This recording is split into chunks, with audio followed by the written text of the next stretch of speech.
When the headlines say people died in Gaza, it breaks my heart because people didn't choose to die. Perhaps, but they sure took the risk riding in a closed military zone. It's like playing with a bomb and then complaining when the bomb goes off. People were killed, they were massacred at the hands of snipers. Massacre? An innocent family butchered in their sleep in the safety of their home.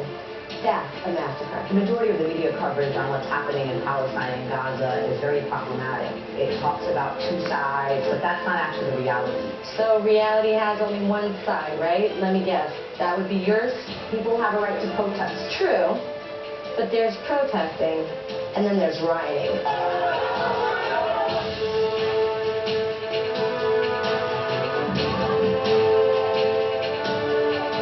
Trying to break down the fence, kidnap a soldier, and enter a Jewish town, and the Israeli response will be accordingly.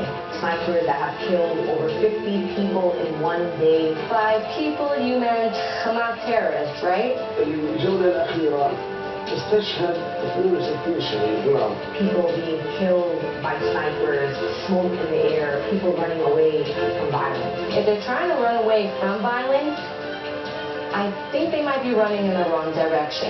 These are people who are demanding basic human rights. I couldn't agree more. They deserve to have basic human rights. However, the authority to turn to in this matter would be the Hamas, chosen through so-called democratic elections and depriving the Gaza citizens of their basic rights ever since. The right to move freely within their country and the right to return to their original homeland. In other words, annihilating the Jewish state. سنقتلع الحدود وسنقتلع قلوبهم. فلسطين عندنا كل فلسطين. هلا إذا بشوفهم خليها تدخل عليهم تحرقهم حريق تحرق إسرائيل الكلاب مسخين. These innocent people remind me of darker stages in our history. Share articles, share your thoughts about what's happening in Palestine. Don't be afraid and don't be silent. Words to live by. Thank you, Linda. The truth should never be silenced. However, the truth is this. The Palestinians have aimed to bring down the Jewish state since May 14, 1948. We will not let that happen.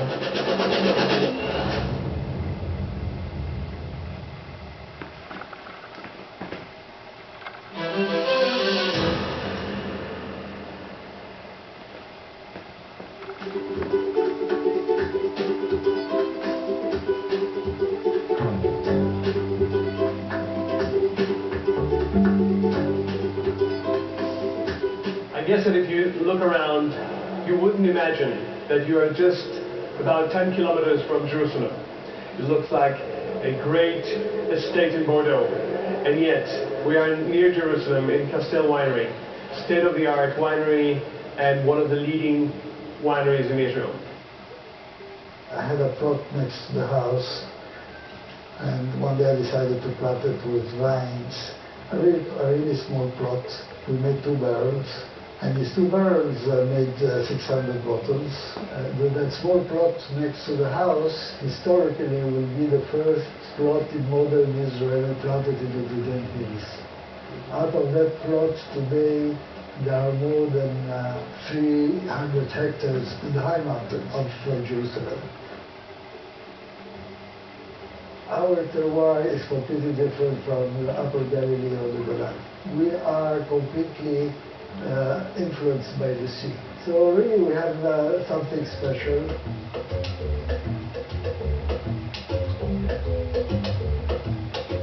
The Judean Hills is high elevation. We're here at about 700 meters above sea level. It's always windy and some of the floods. It's very unique topography. We get wind from the west, from the Mediterranean Sea. You can see here on a good day, you can see Tel Aviv, and elevations start to ascend very quickly until we get to this vineyard. And it just brings good winds. We're looking for cool places in Israel. This is one of them. It's quite amazing that this vineyard is filled with fossils, reminiscent of the Tethys ocean that was here millions of years ago. And it brings a great minerality to the wine. Very unique subsoil of limestone. It's just we think not only good weather here, a good climate, but also very interesting soil that we see in the wine. So down from the high mountains of Judea to the plains of Judea. We are now just facing one of the most famous valleys probably in the Bible, where King David and Goliath's story just took place. And here we are with Moni. Moni is a very interesting story. It's a story in the history of an Arab family who has created this domain, this winery, and surprisingly is producing a kosher wine. So we are here to find this very unique expression which combines Jews, Arabs together in the Holy Land with Samson, with David, with Goliath. So all the heroes are here. Here the Shakib Artur, the owner of Moni Winery, my uncles, my grandfather and my father. We know the history, we know that we are sitting on a history, and it's really, really important for us. In our area you can find a lot of microclimate. You can find a small valley where it's really, really cold during the night, and the water goes just from the hills down, and you don't have a problem because of it, and we can get a really good quality. Well, you can find here in our area the situation that our few religions are working together. We have a Muslim here in the vineyards, the owner is Christian, and I'm also a winemaker, I'm Jewish. It's really a big family of Muslim, Jewish and Christian. We start to work with the new varieties like the Malbec, the Gewürztraminer, and a few other varieties that we are going to increase. And every year we are planting new vineyards because we are looking for the future. So we are now in Yeshiv Zion, Zion Winery, and we have the honor to have 5th generation of the Shore family, starting back in 1848, right? Yes. How is it to be with such a long history? Because I feel the wine is my life. So 5th generation, you started in 1848 in Jerusalem? In the old city. The old city, near to the Kotel? And near to the Kotel, yes. So this absolutely continuity from 1848 all the way to 2015 of the same family producing wine. That's right, yes. How do you see the change? The change is my grandfather don't make wine like I make wine. He make sweet wine. And so you had the imagination to leave the sweet wines to produce the first high quality dry wines. That's right. 1848 is the 7th generation of the Shore family in the wine business. It was the first year we were starting to produce wine. And I am the 7th generation of the Shore family, and I just go to the history and open a winery with a lot of history, what's called 1848 winery. The taste is totally changed like the world. This area made wine for the temple for over 5,000 years. So really this is a historical wine region which had a rebirth now at the end of the 20th century.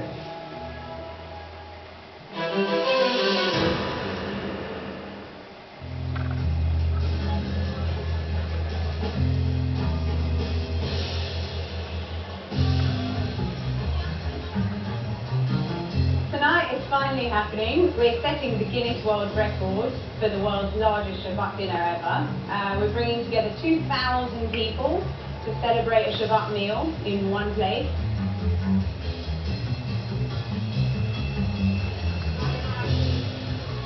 I think it's a fantastic event that Jay put together to bring people from all around the world together in one place to experience the holiness of Shabbat in whatever style, whatever fashion, in whatever way they feel is most appropriate.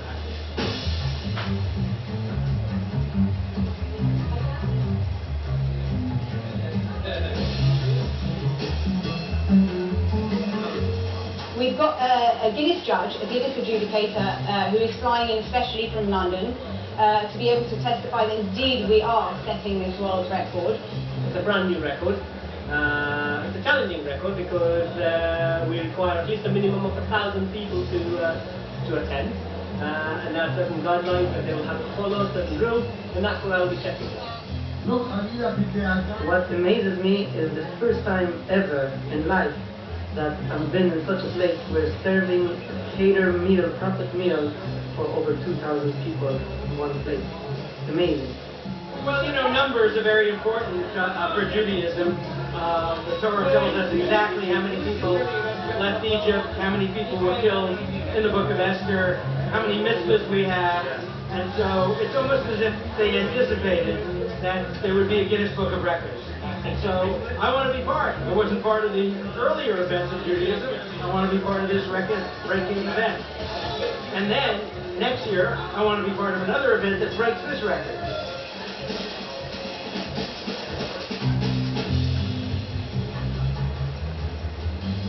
Tonight's event is for everyone, so we've got tons of families, we've got lots of lone soldiers, we've got lots of elderly people as well, so it's really going to be a cross-section of all Jews from all walks of life. It's great being part of something bigger than yourself. Shabbat Shalom.